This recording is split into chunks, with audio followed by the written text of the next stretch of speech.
My favorite thing about my job is the combination of being outside and working in a technical environment that I feel like every day I get to do it all.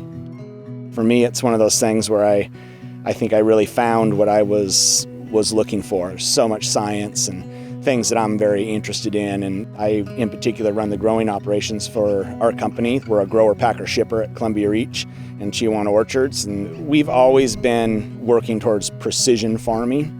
It's really about trying to put numbers and data to our growing operation to see how we can improve our yields and then actually know why that happened. So we do things from bud counting and tree fruit cross-sectional area measurements and linear footage of wood.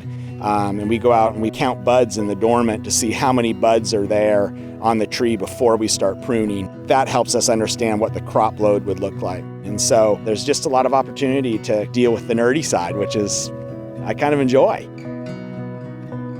There's lots of versions of precision farming, but we've been using soil moisture probes for a long time, and that we are able to get real-time data on moisture levels in the soil that helps us predict how much we're going to irrigate that particular week. So we use that information to help guide us in growing a better eating apple, a better tasting apple, and then from an economical standpoint, an easier apple to grow, an easier apple to market, an easy apple to store, all of those things. So that's the message I would send, is that this is a great product and people are working really, really hard to deliver a healthy product and a quality product to the consumer out there that they should feel absolutely confident their kids can eat without a worry.